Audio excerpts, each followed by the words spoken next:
All right, we're going back to a screen recording. Here we go. Ima Shalom was Rabbi Eliezer's wife and sister to Rabban Gamliel, as we saw from the last chart that I just made for you guys. So they're related. From the time of this incident onward, she did not permit him to fall upon his face. Tachanun. So if you look down at a note at the bottom of the page, note number 14, let's read this together. This is really important. Okay? After the 18 benedictions, there follows a short interval for private prayer, during which each person offered up his own individual supplications to God. These were called supplications. That funny ijibui thing is supposed to be Hebrew. And the supplicant prostrated, i.e., fell upon his face. They were omitted on new moons and festivals. And that's a citation. Then you look down here and it says, Ima Shalom feared that her husband might pour out his grief and feeling of injury in these prayers, and that God, listening to them, would punish Rabban Gamliel, her brother. So one more time, we have this, the magic powers of Rabbi Eliezer. It is unclear again whether Rabbi Eliezer can intentionally cause harm to other people, or whether he is, like I said, like the Hulk, who loses control of his feelings and bad things happen. The prayer that we're talking about is called Tachanun, as you see up above. And Tachanun is a prayer we still say today. It comes after the Amidah. We say it 2 times a day in the morning and afternoon prayers. And it means to supplicate or to feel bad. A lot of the prayers in Tachanun are basically prayers where you say, oh, I screwed up, I did a bad thing, I'm not a very good person, blah, blah, blah, blah, blah.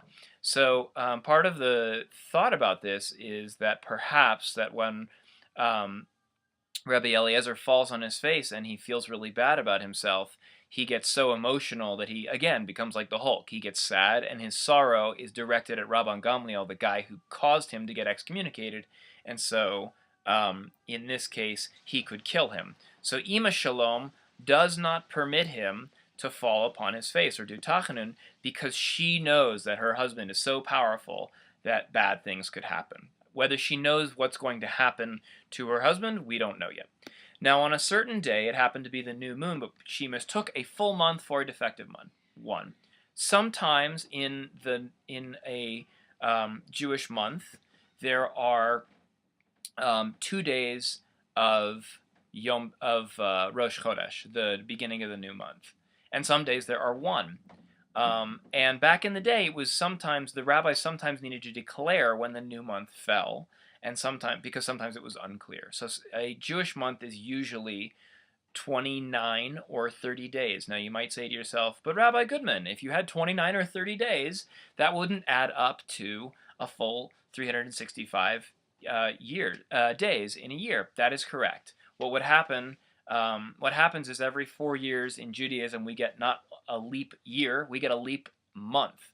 A whole month is added to the calendar, and that is called Adar Bet. So what happens is you have 2 months of Adar. We have one next year, the month of Adar. There will be a second month of Adar. People often talk about the holidays coming earlier, the holidays coming late. The Jewish holidays fall earlier in the solar calendar because they move up.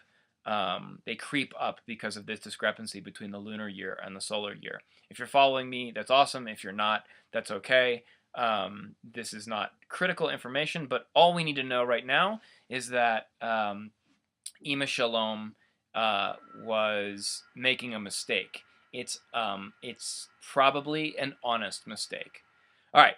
So as we go on, it says, others say, a poor man came and stood at the door, and she took out some bread to him. So she's watching him while he prays. There's a knock at the door. She decides to help a poor guy, and instead of being rewarded for this, something bad is going to happen. So there's this phrase, others say, often occurs in the Talmud. It points out that we're not really, there's 2 good ways of telling this story, and you can pick either one.